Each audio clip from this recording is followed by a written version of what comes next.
ಸಂಸದ ಪ್ರಜ್ವಲ್ ನಾಪತ್ತೆಯಾಗಿ 23 ದಿನ ಪ್ರಜ್ವಲ್ ರೇವಣ್ಣ ಇರೋದಾದ್ರೂ ಎಲ್ಲಿ? ವಿದೇಶದಲ್ಲಿರುವಂತಹ ಪ್ರಜ್ವಲ್ಗೆ ಎಸ್ಐಟಿ ಸರ್ಜಿಕಲ್ ಸ್ಟ್ರೈಕ್, ಪೆನ್ಡ್ರೈವ್ ವ್ಯಾಪಾರಕ್ಕೆ ಇಟ್ಟಿದೆ ದೇವರಾಜೇಗೌಡ. ಹಿಂಗಂತ ಹೇಳಿದ್ಯಾರು? ದೇವರಾಜೇಗೌಡ ಬಳಿ ಸಾಕ್ಷ್ಯ ಇರೋದು ಸತ್ಯಾನ? ರಾಜಧಾನಿ ಬೆಂಗಳೂರು ಸೇರಿ ಜಿಲ್ಲೆಗಳಲ್ಲೂ ಕೂಡ ಮಳೆರಾಯನ ಅಬ್ಬರ. ಎಲ್ಲೆಲ್ಲಿ ಏನೇನಾಯಿತು? ಯಲಹಂಕದ ಅಪಾರ್ಟ್ಮೆಂಟ್ ಸುತ್ತಮುತ್ತ ನೀರು ತುಂಬಿ ಅವಾಂತರ. ನಟಿ ಪವಿತ್ರ ಜಯರಾಮ್ ಚಂದ್ರು ಸಂಬಂಧದ ಬಗ್ಗೆ ಮಕ್ಕಳು ಹೇಳಿದ್ದೇನೆ. ಎಲ್ಲವನ್ನು ನೋಡೋಣ ಕರ್ನಾಟಕ ಟಾಪ್ 20ಯಲ್ಲಿ. ಪೆನ್ಡ್ರೈವ್ ಪ್ರಕರಣದ ಸದ್ದು ಮತ್ತೆ ಜೋರಾಗಿದೆ. ಪ್ರಕರಣ ಬೆಳಕಿಗೆ ಬಂದ ಬೆನ್ನಲ್ಲೇ ವಿದೇಶಕ್ಕೆ ಹಾರಿರುವ ಪ್ರಜ್ವಲ್ ರೇವಣ್ಣ 23 ದಿನವಾದರೂ ಸುಳಿವೇ ಇಲ್ಲ. ಎಸ್ಐಟಿಗೆ ಚಳ್ಳೆ ಹಣ್ಣು ತಿನ್ನಿಸ್ತಾ ಭೂಗತವಾಗಿಯೇ ಕಳ್ಳಾಟ ಆಡ್ತಿದ್ದಾರೆ. ಮೇ 16ಕ್ಕೆ ಬೆಂಗಳೂರಿಗೆ ಬಂದೇ ಬರ್ತಾರೆ, ವಶಕ್ಕೆ ಪಡಿಬಹುದು ಅಂತ ಕಾದು ಕುಳಿತಿದ್ದ ಎಸ್ಐಟಿಗೆ ಪ್ರಜ್ವಲ್ ಮತ್ತೆ ಚಮಕ್ ಕೊಟ್ಟಿದ್ದಾರೆ. ಫಾರಿನ್ ಪಾತಾಳದಲ್ಲಿ ಅವಿತುಕೊಂಡಿರುವ ಪ್ರಜ್ವಲ್ ರೇವಣ್ಣಗೆ ಅಸಲಿ ಸಂಕಷ್ಟ ಶುರುವಾಗಿದೆ. ಯಾವ ನೋಟಿಸ್ಗೂ ಜಗದ ಸಂಸದನಿಗೆ ಇದೀಗ ಎಸ್ಐಟಿ ಶಾಕ್ ಕೊಟ್ಟಿದೆ. ಹೊಳೆನರಸೀಪುರ ಅತ್ಯಾಚಾರ ಆರೋಪ ಕೇಸ್ನಲ್ಲಿ ಎಸ್ಐಟಿ ಪ್ರಜ್ವಲ್ ರೇವಣ್ಣರನ್ನ ಬಂಧಿಸಲು ಕೋರ್ಟ್ನಿಂದ ಅರೆಸ್ಟ್ ವಾರೆಂಟ್ ಪಡೆದಿದೆ. ಅಲ್ಲದೆ ಪಾಸ್ಪೋರ್ಟ್ ರದ್ದಿಗೂ ಕೋರ್ಟ್ ಅನುಮತಿ ನೀಡಿದೆ. ಪಾಸ್ಪೋರ್ಟ್ ರದ್ದಾದ್ರೆ ಅನಿವಾರ್ಯವಾಗಿ ಪ್ರಜ್ವಲ್ ಸ್ವದೇಶಕ್ಕೆ ಬರಲೇಬೇಕಾದ ಪರಿಸ್ಥಿತಿ ನಿರ್ಮಾಣವಾಗಿದೆ. ಈ ಮೂಲಕ ಎಸ್ಐಟಿ ತಂಡ ಪ್ರಜ್ವಲ್ ಬಂಧನದ ಪ್ಲಾನ್ ಮಾಡಿದೆ. Blue corner notice, bank account freeze, arrest warrant, passport cancel, CBI ಮೂಲಕ ರೆಡ್ ಕಾರ್ನರ್ ನೋಟಿಸ್, ಹೀಗೆ ಎಲ್ಲಾ ರೀತಿಯಲ್ಲೂ ಬಾಲ ಕಟ್ ಮಾಡಿ ವಿದೇಶದಲ್ಲೇ ಅರೆಸ್ಟ್ಗೆ ಪ್ಲಾನ್ ಮಾಡಿದೆ. 6 ಬ್ರಹ್ಮಾಸ್ತ್ರ ಮೂಲಕ ಎಸ್ಐಟಿ ಕಟ್ಟಿ ಹಾಕೋ ಪ್ಲಾನ್ ಮಾಡ್ತಿದೆ. ನಿಮ್ಮ ಪಬ್ಲಿಕ್ ಟಿವಿ ಪ್ರಜ್ವಲ್ ರೇವಣ್ಣ ಯಾವ ದೇಶದಲ್ಲಿದ್ದಾರೆ ಅನ್ನೋದನ್ನ ಪತ್ತೆ ಹಚ್ಚಿದೆ. ಎಸ್, ಪ್ರಜ್ವಲ್ ರೇವಣ್ಣ ಆಸ್ಟ್ರಿಯಾದ ಸಾಲ್ಸ್ಬರ್ಗ್ನಲ್ಲಿದ್ದಾರೆ ಅನ್ನೋ ಮಾಹಿತಿ ಲಭ್ಯ ಆಗಿದೆ. ಪೆನ್ಡ್ರೈವ್ ಕೋಲಾಹಲ ಸಂಬಂಧ ವಕೀಲ ದೇವರಾಜೇಗೌಡ 100 ಕೋಟಿ ಆಫರ್ಗೆ ಮಾಜಿ ಸಂಸದ ಎಲ್ಆರ್ ಶಿವರಾಮೇಗೌಡ ಸುದ್ದಿಗೋಷ್ಠಿ ನಡೆಸಿ ಸ್ಪಷ್ಟನೆ ನೀಡಿದ್ದಾರೆ. ಪೆನ್ಡ್ರೈವ್ ವಿಚಾರಕ್ಕೂ ನನಗೂ ಸಂಬಂಧ ಇಲ್ಲವೆಂದ್ರು. ಗೆಸ್ಟ್ ಅಪಿಯರೆನ್ಸ್ ತರ 2 ದಿನ ನಾನು ಸಿಲುಕಿದ್ದೆ. ಪ್ರಕರಣವನ್ನ ಬೇರೆ ಬೇರೆ ದಿಕ್ಕಿಗೆ ತಿರುಗಿಸುವ ಪ್ರಯತ್ನ ನಡೀತಾ ಇದೆ ಅಂದ್ರು. ಡಿಕೆಶಿ ಜೊತೆ ಇವನೇ ಮಾತನಾಡಬೇಕು ಅಂದ. ಡಿಕೆಶಿ ಅವರು ಹಲೋ ದೇವರಾಜೇಗೌಡ ಅಂದಿದ್ದಾರೆ ಅಷ್ಟೇ ಎಂದಿದ್ದಾರೆ. ಪೆನ್ಡ್ರೈವ್ ಬಗ್ಗೆ ಪ್ರಾಮಾಣಿಕವಾಗಿ ತನಿಖೆ ನಡೆಯಲಿ. ಈ ಪೆನ್ಡ್ರೈವ್ ಅನ್ನ ವ್ಯಾಪಾರಕ್ಕೆ ಇಟ್ಟುಕೊಂಡವನೇ ದೇವರಾಜೇಗೌಡ. ಕಾರ್ತಿಕ್ ದೇವರಾಜೇಗೌಡ ವ್ಯಾಪಾರ ಮಾಡಿದ್ರು. ಕೂರಿಸಿ ಕೇಳುವುದಲ್ಲ, ಪೊಲೀಸ್ ಭಾಷೆಯಲ್ಲಿ ಕೇಳಿದ್ರೆ ಎಲ್ಲ ಹೊರಗೆ ಬರುತ್ತೆ. ನನಗೂ ಡಿಕೆ ಶಿವಕುಮಾರ್ಗೂ ಈ ಪ್ರಕರಣಕ್ಕೆ ಯಾವುದೇ ಸಂಬಂಧ ಇಲ್ಲ. ದೇವರಾಜೇಗೌಡ ವಿರುದ್ಧ ಮಾನನಷ್ಟ ಮೊಕದ್ದಮೆ ಹೂಡ್ತೀನಿ ಎಂದಿದ್ದಾರೆ ಶಿವರಾಮೇಗೌಡ. ಪೆನ್ ಡ್ರೈವ್ ವಿಚಾರದಲ್ಲಿ ನನಗೂ ಪೆನ್ ಡ್ರೈವ್ಗೂ ಸಂಬಂಧ ಇಲ್ಲ. ಇವನು ಮೋಸ್ಟ್ ಕ್ರಿಮಿನಲ್ ಆಕ್ಟಿಟ್ಯೂಡ್ ಮ್ಯಾನ್. ಈ ಪೆನ್ ಡ್ರೈವ್ ನ ವ್ಯಾಪಾರಕ್ಕೆ ಇಟ್ಟಿರ್ತಕ್ಕಂಥವನೇ ದೇವರಾಜೇಗೌಡ. ಇದೆಲ್ಲ ಅನುಮಾನ ಇಟ್ಕೋಬೇಡಿ. ಇದನ್ನ ಯಾವ್ಯಾವ್ದೋ ದಿಕ್ಕಿಗೆ ಬದಲಿಸಬೇಕು ಅಂತ ಹೇಳಿ ಕೆಲವು ಮಜಲುಗಳು ನಡೀತಾ ಇದ್ದಾವೆ. ಕಾರ್ತಿಕ್ ದೇವರಾಜೇಗೌಡ ಇಬ್ಬರನ್ನ ಇವರಿಗೆ ಪೊಲೀಸ್ ಭಾಷೆನಲ್ಲಿ ಬಳಸಿ ಇವರಿಗೆ ಕ್ರಮ ತಕೊಂಡ್ರೆ ಯಾವುದೇ ಕಾರಣಕ್ಕೂ ಸಹಿತ ಈ ವಿಚಾರ ಹೊರಗೆ ಬರ್ತದೆ. ಸರ್ಕಾರಕ್ಕಾಗ್ಲಿ, ನನಗಾಗ್ಲಿ, ಡಿಕೆ ಶಿವಕುಮಾರ್ ಅವ್ರಿಗಾಗ್ಲಿ, ನನಗಾಗ್ಲಿ ಈ ವಿಚಾರ ಯಾವುದೂ ಸಹಿತ ಸಂಬಂಧ ಇಲ್ಲ ಅನ್ನೋದನ್ನ ಸ್ಪಷ್ಟೀಕರಣ ಮಾಡ್ತೀನಿ. ಮಾನನಷ್ಟ ಮೊಕದ್ದಮೆ ಹೂಡೋದ್ರ ಮೂಲಕ, ಒಂದು ಕ್ರಿಮಿನಲ್ ಕೇಸ್ ಹಾಕೋದ್ರ ಮೂಲಕ ಕ್ರಮ ತಗೊಂಡು.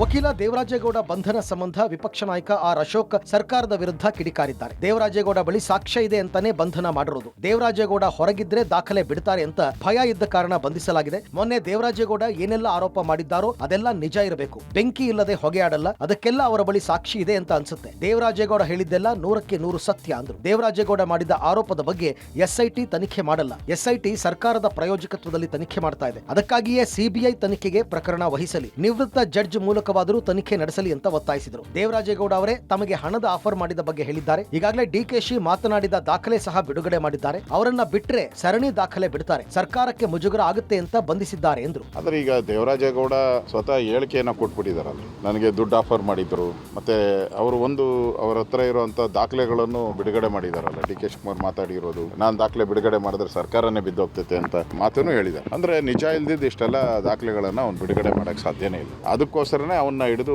ಒಳಗಡೆ ಹಾಕಿರೋದು. ಸರ್ಕಾರಕ್ಕೆ ಮುಜುಗರ ಆಗ್ತೈತೆ. ಅವನ ಈಚೆ ಬಂದ್ರೆ ದಿನನಿತ್ಯ ಅವನೊಂದು ದಾಖಲೆಗಳನ್ನ ಬಿಡುಗಡೆ ಮಾಡ್ತಾನೆ.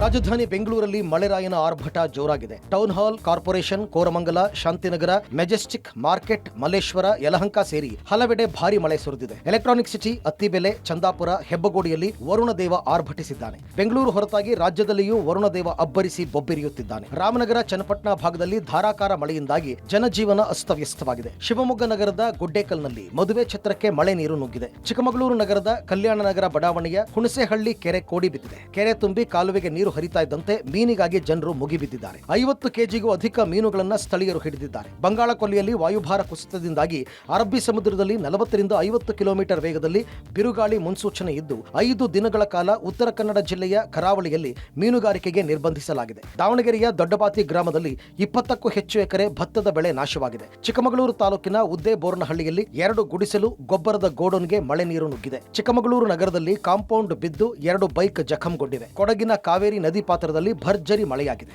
ತುಂಬಾ ಬಿಸಿಲಿತ್ತು, ಒಂಚೂರು ನೀರಿರ್ಲಿಲ್ಲ. ಆ ನೀರನ್ನ ನೋಡಿ ನಮ್ಗೆ ತುಂಬಾ, ಕಾವೇರಿನಲ್ಲಿ ಇಷ್ಟು ನೀರನ್ನ ನೋಡಿ ತುಂಬಾ ಖುಷಿ ಆಗಿದೆ. ಕೂಲ್ ಸೂಪರ್ ಆಗಿದೆ, ತುಂಬಾ ಸೂಪರ್ ಆಗಿದೆ. ಕಾವೇರಿ ನದಿ ಜೀವ ಬಂದಿದೆ. ಬೆಂಗಳೂರಿನಲ್ಲಿ ನಿನ್ನೆ ರಾತ್ರಿ ಮಳೆರಾಯ ಅಬ್ಬರಿಸಿ ಬೊಬ್ಬರದಿದ್ದಾನೆ. ರಾತ್ರಿ ಸುರಿದ ಧಾರಾಕಾರ ಮಳೆಗೆ ಯಲಹಂಕ ನಾರ್ತ್ ಹುಡ್ ಅಪಾರ್ಟ್ಮೆಂಟ್ ಸುತ್ತಮುತ್ತ ನೀರು ತುಂಬಿ ಅವಾಂತರವೇ ಸೃಷ್ಟಿಯಾಗಿದೆ. ಕಳೆದ 1 ವಾರದಿಂದ ರಾಜಕಾಲುವೆಯಿಂದ ನೀರು ಹರಿದಿದ್ದು ಸ್ಟಾರ್ಮ್ ವಾಟರ್ ಡ್ರೈನ್ ಓಪನ್ ಬಿಟ್ಟಿರೋದ್ರಿಂದ ಸಮಸ್ಯೆ ಆಗ್ತಾ ಇದೆಯಂತೆ. ರಾಜಕಾಲುವೆ ನೀರಿನ ವಾಸನೆಗೆ ನಿವಾಸಿಗಳಿಗೆ ಸಂಕಷ್ಟ ಎದುರಾಗ್ತಾ ಇದೆ. ವಾಸನೆ ತಾಳಕ್ಕಾಗದೆ ಕೆಲ ನಿವಾಸಿಗಳು ಮನೆಯನ್ನೇ ಖಾಲಿ ಮಾಡ್ತಿದ್ದಾರೆ. ಸದ್ಯ ಏರಿಯಾದಲ್ಲಿ ತುಂಬಿರುವ ನೀರನ್ನ ಮೋಟಾರ್ ಮೂಲಕ ಹೊರಹಾಕೋಕೆ ಸಿಬ್ಬಂದಿ ಹರಸಾಹಸ ಪಟ್ಟಿದ್ದು ಸುತ್ತಮುತ್ತಲಿನ 5-6 ಅಪಾರ್ಟ್ಮೆಂಟ್ಗಳಿಗೂ ಸಂಕಷ್ಟ ಎದುರಾಗಿದೆ. ವಾರದ ಹಿಂದೆ ಬಿಬಿಎಂಪಿಗೆ ಪತ್ರ ಬರೆದ್ರು ಯಾವುದೇ ಪ್ರಯೋಜನ ಆಗಿಲ್ಲ. ರಾಜಕಾಲುವೆಯಿಂದ ನೀರು ತುಂಬಿ 22 ಮನೆಗಳ ನಿವಾಸಿಗಳಿಗೆ ಸಂಕಷ್ಟ ಎದುರಾಗಿದೆ. ಪಕ್ಕದಲ್ಲಿರೋ ಪುಟ್ಟಿನಹಳ್ಳಿ ಕೆರೆಗೆ ನೀರು ಹರಿಯದೇ ಇರೋದ್ರಿಂದ ಆ ನೀರು ಕೂಡ ಮಿಕ್ಸ್ ಆಗಿದೆ. ರಾಜಕಾಲುವೆ ಮಳೆ ನೀರು ಸೇರಿ ಇಡೀ ಏರಿಯಾವೇ ಕೆರೆಯಂತಾಗಿದೆ.